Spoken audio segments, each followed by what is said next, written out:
Hello madam. Hello. ಓಹ್, ಅಲ್ಲ ರೀ, paper correction ಮಾಡಬೇಕು, ಸಿಕ್ಕಾಪಟ್ಟೆ ಬ್ಯುಸಿ ಇದ್ದೀನಿ ಅಂತ ಹೇಳಿ ಒಂದು ನಿದ್ದೆ ಮಾಡ್ತಾ ಇದ್ದೀರಾ? ನಾನು ಪೇಪರಲ್ಲಿ ಆಗಲೇ ಕರೆಕ್ಷನ್ ಮಾಡಿದ್ದಾಯಿತು. ನೀವು ರೆಡಿಯಾಗಿ ಬರೋದಕ್ಕೆ ಇಷ್ಟು ಲೇಟ್ ಮಾಡಿದ್ರೆ ನಿದ್ದೆ ಮಾಡಿದೆ, ಇನ್ನೇನು ಮಾಡಲಿ? ಹಲೋ, ನಾನು ರೆಡಿಯಾಗೋದು ತೊಗೊಂಡಿದ್ದು 2 ನಿಮಿಷ.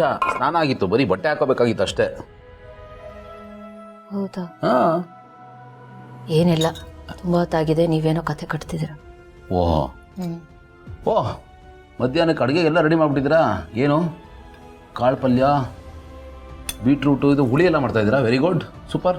ಅದು ಮಧ್ಯಾಹ್ನ ಪಲ್ಯಕ್ಕಲ್ಲ, ಈಗ ಬೆಳಿಗ್ಗೆ ತಿಂಡಿಗೆ. ತಿಂಡಿಗೆ? ಯಾರಿಗೆ? ನಿಮಗೆ, ಇನ್ಯಾರಿಗೆ? ನನಗ? ಅಲ್ಲ ರೀ, ಇದೇ ನನಗೆ 2 ಇಡ್ಲಿ ಹಾಕ್ಬಿಟ್ಟು ನೀವು ಒಂದೇ ಒಂದು ಇಡ್ಲಿ ಹಾಕ್ಕೊಂಡಿದ್ದೀರಲ್ಲ? ನನಗೆ ಎಷ್ಟೇ ಸಾಕಪ್ಪ. ಏನು ಸಾಕು? ಇಡೀ ದಿವ್ಸಕ್ಕೆ ಎನರ್ಜಿ ಬೇಕಾಗುತ್ತೆ, ಇನ್ನೊಂದು 2 ಹಾಕ್ಕೊಳ್ಳಿ. ಆಹಾ, ಬೇಡ, ನಂಗೆ ಸಾಕು ಅಂದರೆ ಸಾಕು. ಅರೆ ಅದು ಸರಿ, ಇದೇನು ಇದ್ದಕ್ಕಿದ್ದಾಗ ಇಷ್ಟೊಂದು ಹೆಲ್ತ್ ಕಾನ್ಷಿಯಸ್ ಆಗಿಬಿಟ್ಟಿದ್ರಲ್ಲ ನೀವು? ಮೊಲದ ಊಟ ಎಲ್ಲ ತಿನ್ನಿಸ್ತಾ ಇದ್ದೀರಾ? ಮೊಲದ ಊಟ ಅಲ್ಲ, ಒಳ್ಳೆ ಊಟ. ಎನಿವೇಸ್, ಇದ್ದಕ್ಕಿದ್ದಾಗೆ ನಾನು ಕಾನ್ಷಿಯಸ್ ಆಗಿಲ್ಲ. ವಯಸ್ಸಾಗ್ತಾ ಆಗ್ತಾ ಸ್ವಲ್ಪ ಕೇರ್ ಜಾಸ್ತಿ ಮಾಡಬೇಕು. ಅಂದರೆ ನಾನು ಮುದುಕ ಆಗ್ತಾ ಇದ್ದೀನಿ. ನಿಮ್ಮ ಜೊತೆ ನಾನು ಅಷ್ಟೆ, ನಿಮಗೆ ಮಾತಾಡ್ಕೋಬೇಡಿ. ಅಲ್ಲ ರೀ, ಆದರೂ ಬೆಳಗ್ಗೆ ಸದೆ ಸೊಪ್ಪು ಎಲ್ಲ ತಿಂದ್ಕೊಂಡು ನಿಜವಾಗ್ಲೂ ನಾನು ಮೊಲನೇ ಆಗ್ಬಿಡ್ತೀನಿ. ಮೊಲ ಆದರೂ ಪರವಾಗಿಲ್ಲ, ಹೆಲ್ತಿಯಾಗಿದ್ರೆ ಸಾಕು. ಏನು ಹೇಳ್ತೀನೋ ಏನೋ. ನಿಜ ಹೇಳಿ, ಯೂಟ್ಯೂಬಲ್ಲಿ ಯಾವುದಾದ್ರು ವೀಡಿಯೋ ನೋಡಿದ್ರಾ ಅಥವಾ ಡಾಕ್ಟರ್ ಏನಾದರೂ ಅಡ್ವೈಸ್ ಮಾಡಿದ್ರಾ? ದಿಢೀರಂತ ಏನು ಈ ಥರ ಚೇಂಜು? ಏನಿದ್ರ ರಹಸ್ಯ? ರಹಸ್ಯ ಏನಿಲ್ಲ, ಕೆಲವೊಂದನ್ನು ಮೊದಲಿಂದಾನೇ ಅಭ್ಯಾಸ ಮಾಡ್ಕೋಬೇಕಷ್ಟೆ. ಆದರೂ ಸಡನ್ ಆಗಿ ಯಾಕೆ ಅಂತ? ಯಾಕಂದರೆ ಜೀವನದಲ್ಲಿ ಎಲ್ಲನೂ ಸಡನ್ ಆಗಿ ಆಗುತ್ತೆ, ಯಾರಿಗೆ ಏನಾಗುತ್ತೆ ಅಂತ ಹೇಳೋದಕ್ಕಾಗಲ್ಲ. ಅದಕ್ಕೆ ಪ್ಲೀಸ್ ನೀವು ತಿನ್ನಿ. ಮತ್ತದೇ ಮಾತು.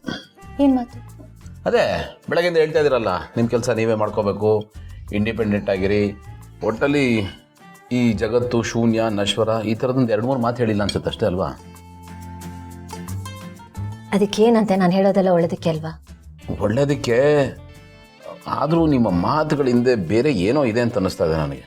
ಮಾತು ಹಿಂದೆ ಏನಿದೆ ಅನ್ನೋದ್ರ ಬಗ್ಗೆ ಥೀಸಸ್ ಬರೆಯೋಕೆ ಹೋಗ್ಬೇಡಿ. ನಿಮ್ಮ ಎದುರುಗಡೆ ಇಟ್ಟಿರೋ ಪ್ಲೇಟ್ ಮೇಲೆ ಕಾನ್ಸಂಟ್ರೇಟ್ ಮಾಡಿ, ಅದನ್ನ ತಿಂದು ಮುಗಿಸಿ. ಎಲ್ಲನೂ ನನ್ನ ಕೈ ತಿನ್ನೋಕ್ಕಾಗಲ್ಲ. ಏನ್ ತಿನ್ನಕ್ಕಾಗಲ್ಲ? ಡೈಲಿ 2 ಇಡ್ಲಿ, 3 ದೋಸೆ, 4 ಪೂರಿ, ಜೊತೆಗೆ ಕೇಸರಿ ಬಾತು ತಿಂದು ಮುಗಿಸಿದೆ. ಇದನ್ನ ತಿನ್ನಕ್ಕಾಗಲ್ವಾ? ನಾನು ಕೊಟ್ಟಿದ್ದೀನಿ ಅಂದ್ಮೇಲೆ ನೀವು ತಿನ್ನಲೇಬೇಕು. ಟೀಚರ್ ಮೋಡ್ ಶುರು ಆಯ್ತು, ಇನ್ನು ತಡ್ಕೊಳಕ್ಕಾಗಲ್ಲ ನೋಡಿ. ಇನ್ನು ಮುಂದೆ ಈ ಡಯಟ್ ಎಲ್ಲ ನೀವೇ ಫಾಲೋ ಮಾಡಬೇಕು. ಈಗಲೇ ಈ ರೇಂಜ್ಗಿದೆ, ಮುಂದೆ ಏನೇನು ಬರುತ್ತೋ ಅಂತ ಭಯ ಆಗ್ತಾ ಇದೆ. ಕೆಲವೊಂದಷ್ಟು ಕಷ್ಟ ಆಗುತ್ತೆ, ಆದರೆ ಅದನ್ನು ಅಭ್ಯಾಸ ಮಾಡ್ಕೋಬೇಕು.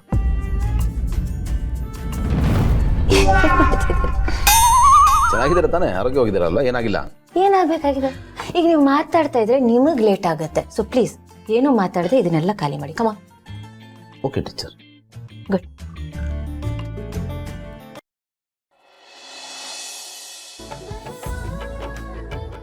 ನೋಡಿ, ಲಂಚ್ಗೆ 2 ಚಪಾತಿ, ಪಲ್ಯ, ಸ್ಯಾಲೆಡ್ ಕಳಿಸ್ತೀನಿ. ಈ ಎಣ್ಣೆ ಪದಾರ್ಥ, ಸ್ವೀಟ್ಸು ಆದಷ್ಟು ಅವಾಯ್ಡ್ ಮಾಡಿ. ಇನ್ಫ್ಯಾಕ್ಟ್ ಆಚೆ ತಿನ್ನೋಕ್ಕೆ ಹೋಗ್ಬೇಡಿ. ಸರಿಯಾದ ಟೈಮ್ಗೆ ಊಟ ಮಾಡಿ ಪ್ಲೀಸ್. Okay madam. ಇನ್ನೂ ಏನಾದರೂ ಆರ್ಡ್ರ್ ಇದೆಯಾ? ಸದ್ಯಕ್ಕೆ ಇಷ್ಟು ಮಾಡಿ ಸರ್. ನಾನು ಹೊರಡ್ಬೋದಾ? ಎಸ್. ಒಂದು ಹಗ್ಗಾದರೂ ಕೊಡ್ಬೋದಾಗಿತ್ತಪ್ಪ. ಏನಾಯ್ತು ರೀ? ಏನೋ ಗೊತ್ತಿಲ್ಲ, ಬ್ಯಾಲೆನ್ಸ್ ತಪ್ಪಿತು. ಈ ಕಾರ್ಪೆಟ್ ಅಡ್ಡ ಬಂದ್ಬಿಡ್ತು ಅನ್ಸುತ್ತೆ. ಏನು ಬ್ಯಾಲೆನ್ಸ್ ತಪ್ಪಿತು? ಯಾವ ಮಾರಿದ್ರು ಮುಖ ಹೊಡ್ಕೋತಾ ಇದ್ರಲ್ರಿ?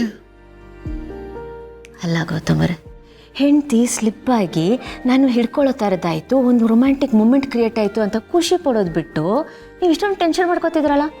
ಬರ್ತಾ ಬರ್ತಾ ತುಂಬ ಅನ್ರೊಮ್ಯಾಂಟಿಕ್ ಆಗಿ ಹೋಗ್ತಿದ್ದೀರಾ ನೀವು. ಅನ್ರೊಮ್ಯಾಂಟಿಕ್ ಆಗಿರಲಿ, ಬನ್ನಿ ಡಾಕ್ಟರ್ ಹತ್ರ ಹೋಗೋಣ. ಗೌತಮರೇ, ನೋಡಿ, ಕೇರ್ ಮಾಡಬೇಕು. ಆದರೆ ಮಾತಿಗೆ ಡಾಕ್ಟರ್ ಹತ್ರ, ಹಾಸ್ಪಿಟ್ಲ್ಗೆ ಹೋಗೋದು ಅಂತೆಲ್ಲ ಹೇಳ್ಬಾರ್ದು. ಆಮೇಲೆ ಅದೇ ರೋಗ ಆಗೋಗ್ಬಿಡುತ್ತೆ, ಹಾಸ್ಪಿಟ್ಲಿಗೆ ತಿರ್ಗೋದು ಅಲ್ವಾ? ನನಗೇನು ಆಗಿಲ್ಲ, ಐ ಆಮ್ ಫೈನ್. ನೀವು ಹೊಟ್ಟಿ. Sure? Yeah perfectly fine. Okay, bye. But ನೀವು ಒಂದು ಮರೀತಿದ್ರಿ. ಏನು ಮಾಡ್ತೆ?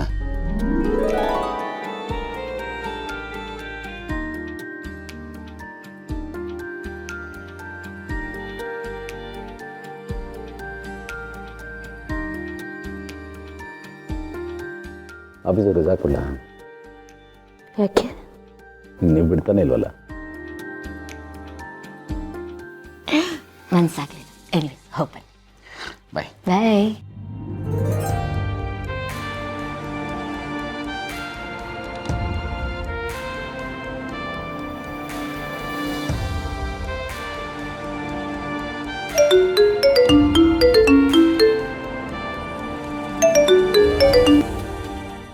ಹಲೋ.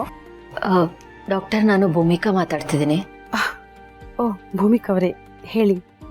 ಹೇಗಿದ್ದೀರಾ? ಏನಾದರೂ ತೊಂದರೆ ಆಗ್ತಿದ್ಯಾ? ಅದು ಡಾಕ್ಟರ್, ಸ್ವಲ್ಪ ತಲೆ ಸುತ್ತಂಗಾಗ್ತಿದೆ, ನಿಂತರೆ ಬ್ಯಾಲೆನ್ಸ್ ತಪ್ತಿದೆ. ಈಗ ತಾನೇ ಬೀಳೋಂಗಾಯ್ತು, ಬಟ್ ನಾನು ಕಂಟ್ರೋಲ್ ಮಾಡಿಕೊಂಡೆ.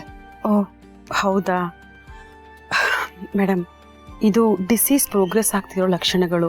ಇನ್ನು ಮುಂದೆ ಈ ಥರ ಸಿಂಪ್ಟಮ್ಸ್ಗಳು ಸ್ವಲ್ಪನೇ ಜಾಸ್ತಿನೇ ಆಗ್ತಾ ಹೋಗುತ್ತೆ. ಇನ್ನೇನೇನು ಆಗ್ಬೋದು ಡಾಕ್ಟರ್? ಅದು ಬೇಗ ಸುಸ್ತಾಗುತ್ತೆ, ಹಸಿವು ಕಮ್ಮಿ ಆಗುತ್ತೆ, ಹಾಗೆಯೇ ನಿದ್ರೆ ಕೂಡ ಕಡಿಮೆ ಆಗುತ್ತೆ. ಜೊತೆಗೆ ಬಾಡಿ ಪೇಯ್ನ್, ಚೆಸ್ಟ್ ಪೇಯ್ನ್ ಇಂಥದ್ದೇ ಶುರುವಾಗುತ್ತೆ ಮೇಡಮ್.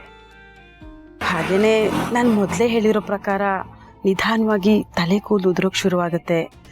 ಜೊತೆಗೆ ಎದೆ ಭಾಗದಲ್ಲಿ ನೋವು, ಸ್ವೆಲ್ಲಿಂಗ್ ಕೂಡ ಶುರುವಾಗುತ್ತೆ ಮೇಡಮ್. ಇದನ್ನು ಸರಿ ಮಾಡೋಕ್ಕೆ ಯಾವ ಟ್ರೀಟ್ಮೆಂಟು ಇಲ್ವಾ ಡಾಕ್ಟರ್? 1% ಒಪ್ಪಿಲ್ವಾ?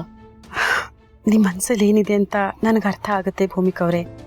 ಆದರೆ ಇನ್ಮೇಲೆ ನಮ್ಮ ಫೋಕಸ್ ಏನಿದ್ರು ಕ್ಯೂರ್ ಮೇಲಲ್ಲ, ನಿಮ್ಗಾಗೋ ನೋವು ತೊಂದರೆನ ಕಡಿಮೆ ಮಾಡೋದ್ರ ಕಡೆ ಅಷ್ಟೇ. ನೋಡಿ, ನಾನು ಕೊಡೋ ಮೆಡಿಸಿನ್ ನಿಮ್ಮ ಪೇಯ್ನ್ ಕಡಿಮೆ ಮಾಡ್ಬೋದೇ ಹೊರತು ಡಿಸೀಸ್ ಪ್ರೋಗ್ರೆಸ್ ಆಗೋದನ್ನು ಸಂಪೂರ್ಣವಾಗಿ ತಡೆಯೋದಕ್ಕೆ ಸಾಧ್ಯನೇ ಇಲ್ಲ. ಅಂದರೆ ದಿನ ಕಳೆದಂಗೆ ಇನ್ನೂ ಜಾಸ್ತಿ ಆಗ್ತಾ ಹೋಗುತ್ತೆ. ನೋಡಿ, ನಾನು ಸುಳ್ಳು ಭರವಸೆ ಕೊಡೋದಿಲ್ಲ. ನಿಧಾನವಾಗಿ ಬದಲಾವಣೆ ಆಗ್ತಾನೆ ಹೋಗುತ್ತೆ. ಇದಕ್ಕೆ ನೀವು ಬರೀ ಫಿಸಿಕಲಿ ಅಲ್ಲ, ಮೆಂಟಲಿ ಕೂಡ ಸ್ಟ್ರಾಂಗ್ ಆಗಬೇಕಾಗತ್ತೆ. ನಂಗೆ ಭಯ ಆಗ್ತಿದೆ ಡಾಕ್ಟರ್. ಗೌತಮ್ ಅವ್ರ ಮುಖ ನೋಡಿದಾಗ ಇನ್ನೂ ಜಾಸ್ತಿ ಭಯ ಆಗುತ್ತೆ. ಅದು ಸಹಜ ಮೇಡಮ್. ಆದರೆ ಒಂದು ಮಾತು ಮಾತ್ರ ನೆನಪಲ್ಲಿ ಇಟ್ಕೊಳ್ಳಿ, ಪ್ರತಿದಿನ ನಿಮ್ಗೆ ಏನಾಗುತ್ತೋ ಅಂತ ನೆನೆಸ್ಕೊಂಡು ಯೋಚನೆ ಮಾಡಿಕೊಂಡು ಕುಗ್ಗೋದ್ರ ಬದಲು ನಿಮ್ಮ ಬಾಡಿನಲ್ಲಿ ಏನೇ ಹೊಸ ಸಿಂಪ್ಟಮ್ಸ್ ಕಾಣಿಸಿದ್ರು ಇಗ್ನೋರ್ ಮಾಡದೆ ತಕ್ಷಣ ನನಗೆ ಕಾಲ್ ಮಾಡಿ. ಸರಿ ಡಾಕ್ಟರ್. ಹಾಂ, ಹಾಗೆ ಒಂದು ವಿಷಯ ಭೂಮಿಕಾ ಅವರೇ, ಹೇಳಿ. ಮುಂದೆ ಹೋಗ್ತಾ ಹೋಗ್ತಾ ವಾಮಿಟ್ ಆಗೋ ಚಾನ್ಸಸ್ ಜಾಸ್ತಿ ಇರುತ್ತೆ. ಹಾಗೆಯೇ ವಾಮಿಟಲ್ಲಿ ಬ್ಲಡ್ ಕೂಡ ಬರೋಕ್ಕೆ ಸ್ಟಾರ್ಟ್ ಆಗುತ್ತೆ. ಬ್ಲಡ್ಡಾ? ಹಾಂ ಹೌದು. ಆ ಥರ ಏನಾದರೂ ವಾಮಿಟಲ್ಲಿ ಬ್ಲಡ್ ಕಾಣಿಸ್ಕೊಂಡ್ರೆ ನೀವು ತಕ್ಷಣ ಬಂದು ಹಾಸ್ಪಿಟ್ಲಿಗೆ ಅಡ್ಮಿಟ್ ಆಗಬೇಕಾಗತ್ತೆ. ಯಾಕಂದರೆ ಅಂಥ ಟೈಮಲ್ಲಿ ಕ್ಲೋಸ್ ಅಬ್ಸರ್ವೇಷನ್ ತುಂಬ ಇಂಪಾರ್ಟೆಂಟ್ ಆಗುತ್ತೆ. ನೋಡಿ, ಇದನ್ನೆಲ್ಲ ನಾನು ನಿಮ್ಮನ್ನು ಹೆದರಿಸೋದಕ್ಕೆ ಹೇಳ್ತಿಲ್ಲ. ಮುಂದೆ ಏನಾಗುತ್ತೋ ಅಂತ ನಿಮ್ಗೆ ಮುಂಚೆನೇ ಗೊತ್ತಿದ್ರೆ ಅಟ್ಲೀಸ್ಟ್ ನೀವು ಪ್ಯಾನಿಕ್ ಆಗಲ್ಲ. ಸೊ ಅದಕ್ಕಾಗಿ ನಾನು ಕ್ಲಿಯರಾಗಿ ಹೇಳ್ತಿದ್ದೀನಿ.